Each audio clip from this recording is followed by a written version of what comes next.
Hey everyone, this is Zach here, and today I will be creating the Money Clipper wallet from Tandy. It's a fairly simple wallet just to create and doesn't need a whole lot of parts. However, they do not include some things that you do need in this. So I'm going to go ahead and take you through that, what else you're going to need, and then we can go ahead and get started. Okay guys, so looking at the package and the materials, it says you will need leather cement. That's this right here. It's just like a glue, but meant for leather. So you'll need that, but you're going to need a lot more of other materials here to work with. So you should look into floral stamps. There's usually Amazon can sell them, or Tandy will sell them in like a bulk package. And then according to the one on the back, you're going to need some for that as well. You can look those up on Tandy. Just take your time with the stamping. And then in order to fill in the cracks here, you're going to need a black dye. You need a black dye for that. Oops, black dye there. And then you're going to want to use a black antique finish. So there's your black dye, your black antique finish on top of that. And then you're going to need a resin finish on everything to protect it, all the dyes, all the antique, otherwise it can bleed. And then I didn't put this in the video, but you could use some black edge coat, and that'll keep the edges together and give it a more professional look. Next up would be a stylist. That's this one right here. That one, or we've also got one like this. It's a cheaper made one, but it all works. That's to transfer the artwork to the piece of leather. And you're going to need a swivel knife. After you've transferred the image, you'll wet it down and you'll cut the image inside of the leather. Next up, you'll need an awl. So the reason why you need this is it comes with holes inside the leather. However, I found that I needed to re-punch them and then stitch because it didn't line up perfectly on this project. But yeah, I would definitely get an awl.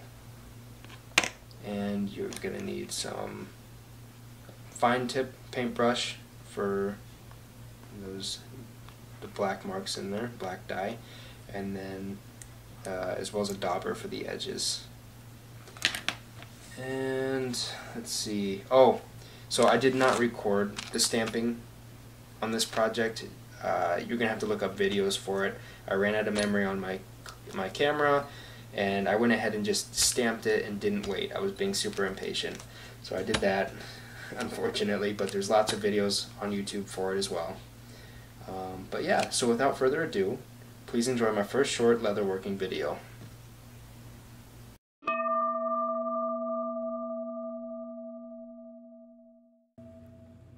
Okay guys, as we get started, we see that I've opened up the package and we've got an interior with 4 card slots, an exterior, we've got our artwork, we've got 2 needles, some thread, the clip, as well as 2 panels of leather where we're going to transfer the artwork right now.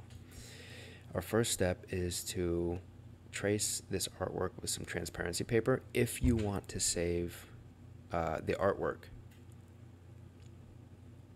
And because it's pretty nice stuff. So yeah, you'll just use pencil, use a transparency paper, and trace it, and then you can just keep using it on and on.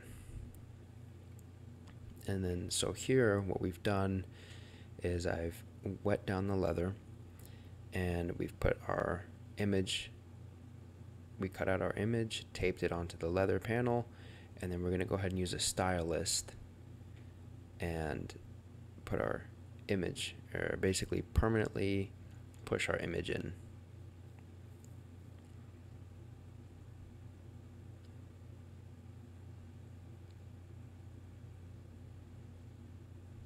And not too bad. And then after that's done, we move on to using a swivel knife. You do want to make sure that you wet the leather down. It just imprints better. So go ahead and do that. And make sure your swivel knife is sharp. You can get some leather and jeweler's row. I believe it's called jeweler's row. It might even be jeweler's rough. It's just a white chalky looking thing. You rub it onto the leather and then try to sharpen your swivel knife. Anything will help you, 10 strokes on each side. And then I didn't show the stamping that I did, but I think it matched up pretty good. I ran out of memory. I wasn't patient. Yeah. Okay, so now we're on to dyeing. I just use a regular Fibings dye. I think I got that stuff at Hobby Lobby. There's other types of dyes that you can get, and you can use any color that you want to. I think they've got purple, blue, brown, saddle tan. The list goes on.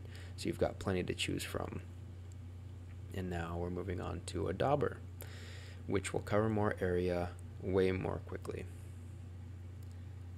Just make sure you don't go overboard and like pass the lines up. Just get close, but just remember, if you're going to use an antique paste, it's going to actually go into the lines that you missed, and it'll be just fine.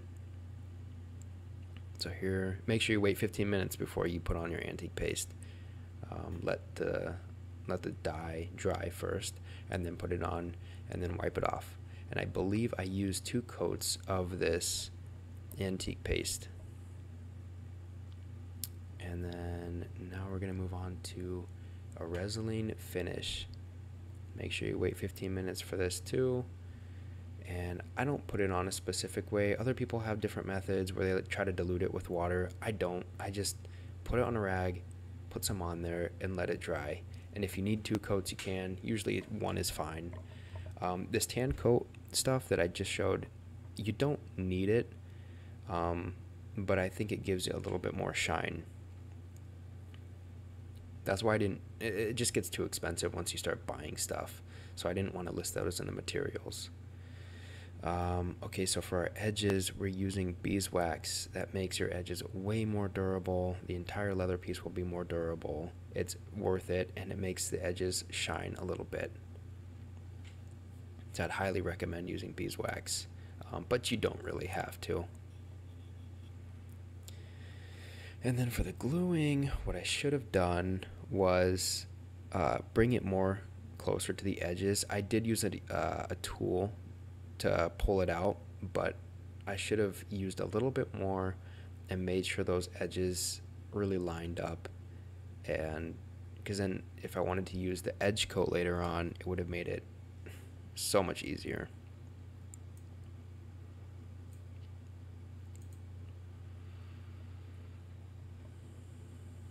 Yeah, so the holes did not exactly line up, especially on the interior and the exterior, but